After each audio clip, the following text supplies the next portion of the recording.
38 ऐसे निजी विद्यालय और कोचिंग इंस्टीट्यूट जो सरकार की गाइडलाइन का उल्लंघन कर रहे थे, इन सब पे प्राथमिकी दर्ज की गई है। और निश्चित रूप से मैं आपके माध्यम से सभी अभिभावकों से कहना चाहूँगा कि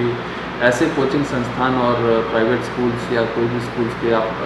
बहकावे में ना आए। नमस्कार, मेरा नाम रविकांत चौरसिया और आप देख रहे हैं बोलता खगड़िया। बिहार सरकार ने एक आदेश जारी की बढ़ते कोरोना के कहर को रोकने की दिशा में कि बिहार के सभी शिक्षण संस्थान बंद रहेंगे, लेकिन खगड़िया के शिक्षण संस्थान जो निजी थे, खासकर कोचिंग और स्कूल के कई शिक्षकों के द्वारा या फिर जो संस्थान के संचालकों के द्वारा उस आदेश को चुनौती दिया गया और प्रेस वार्ता कर इन तमाम चीज़ों को लेकर सरकार के खिलाफ विरोध जताया। इसके साथ ही साथ कोचिंग संस्थान को जो है वो बंद नहीं किए और उस दिशा में सुनने में आ रहा है कि जो जानकारी मिल रही है कि इस दिशा में कार्रवाई भी की गई है उन कोचिंग संस्थानों पर। और क्या सही मायने में कार्रवाई की गई है, हम आइए जुड़ते हैं खगड़िया के जिलाधिकारी डॉक्टर आलोक रंजन घोष जी से। सर, जिस तरह से जो सरकार का जो गाइडलाइन आया था कि सरकार की गाइडलाइन को मानना है,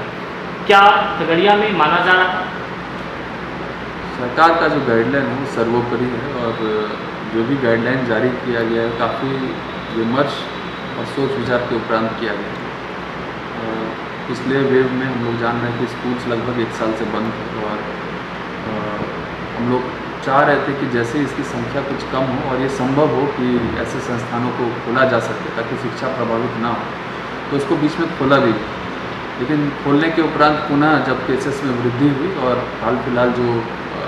परिप्रेक्ष्य में जिसकी हम बात कर रहे हैं अब पूरे देश में कोविड जो है लगभग 10 दिन में काफ़ी भयावह स्थिति हो गई है। बिहार राज्य में भी लगभग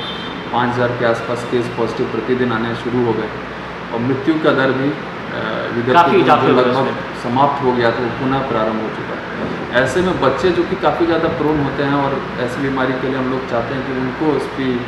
उसका असर ना पड़े, तो उसको ध्यान में रखते हुए जान है तो जहान है, सीधी सी बात है कि अगर जीवन रहेगा तभी आदमी कुछ आगे पढ़ेगा। निश्चित रूप से पढ़ाई की में थोड़ी बाधा तो आ रही है, लेकिन फिर भी हम लोग चाह रहे हैं कि जीवन रक्षा सबसे पहले की जाए। इसी को ध्यान में रखते हुए राज्य सरकार ने एक आदेश जारी किया था जिसमें कि शिक्षण संस्थान, कोचिंग इंस्टीट्यूट इत्यादि को बंद रहने। अधिकांश विद्यालय, अधिकांश कोचिंग इंस्टीट्यूट लगभग सभी इसका अनुपालन कर रहे थे, कुछ एक संस्थानों को छोड़कर, और उन्होंने खुलेआम तौर पर चुनौती देने का प्रयास किया उन सभी लोगों पे जिन्होंने चुनौती दी और कोविड का जो गाइडलाइन उसका जो उल्लंघन, उसका डिज़ास्टर मैनेजमेंट एक्ट के तहत और साथ ही साथ एपिडेमिक एक्ट के तहत जो उन पर प्रभावी कार्रवाई की गई। एक जांच हम लोगों ने करवाई, एक प्रतिवेदन प्राप्त किया जिसके आधार पर हम लोगों ने 38 ऐसे निजी विद्यालय और कोचिंग इंस्टीट्यूट जो सरकार की गाइडलाइन का उल्लंघन कर रहे थे, इन सब पे प्राथमिकी दर्ज की गई है। और निश्चित रूप से मैं आपके माध्यम से सभी अभिभावकों से कहना चाहूँगा कि ऐसे कोचिंग संस्थान और प्राइवेट स्कूल्स या कोई भी स्कूल्स के आप बहकावे में ना आए। आपके बच्चों का स्वास्थ्य सबसे ज़्यादा महत्वपूर्ण है और यदि आपको लगता है कि किसी प्रकार का प्रेशर ऐसे संस्थानों द्वारा दिया जा रहा है या कोचिंग इंस्टीट्यूट्स द्वारा दिया जा रहा है जिसके कारण कि बच्चे जाने के लिए बाध्य हो रहे हैं, तो निश्चित रूप से सूचना आप जिला प्रशासन को उपलब्ध कराएं। वैसे संस्थानों पर हम लोग प्रभावी कार्रवाई करें। क्या आगे भी अगर इस टाइप की चुनौती देते रहेगी तो क्या उन लोगों के ऊपर भी कार्रवाई होगी? निश्चित रूप से ये जो स्थिति उत्पन्न हो रही है ये पूरे समाज के हित में है कि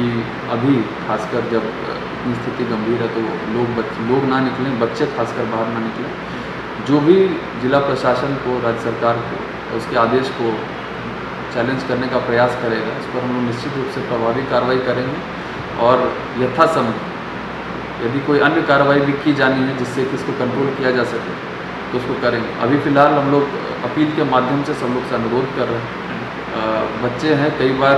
बहकावे में आकर कई बच्चे ऐसे संघर्ष में साथ हो लेते हैं, लेकिन ये भी जानना ज़रूरी है कि कभी कभी इस तरह की घटनाओं से उनका नाम यदि किसी केस वगैरह में दर्ज होता है तो उनका भविष्य उससे बर्बाद हो सकता है। तो वो तो एक अलग पहलू है ही, लेकिन मुख्य पहलू मुझे लगता है कि स्वास्थ्य है जिसको समझते हुए लोगों को मास्क का व्यवहार करना चाहिए, सोशल डिस्टेंसिंग फॉलो करनी चाहिए, सैनिटाइजेशन और हाथ परिष्कृत करते रहना चाहिए और यथासंभव घर से बाहर नहीं निकलना चाहिए। अभी दुकानें भी 7 बजे के बाद बंद हो जा रही हैं, उसमें भी हम लोग कहना चाहेंगे कि उसका भी ध्यान रखें। आप स्वयं बाहर ना निकलें उस समय में, उसके पहले जाएँ जब तक कि जो भी गाइडलाइन सरकार के द्वारा जारी किया था उसका अनुपालन करें और स्वस्थ रहें।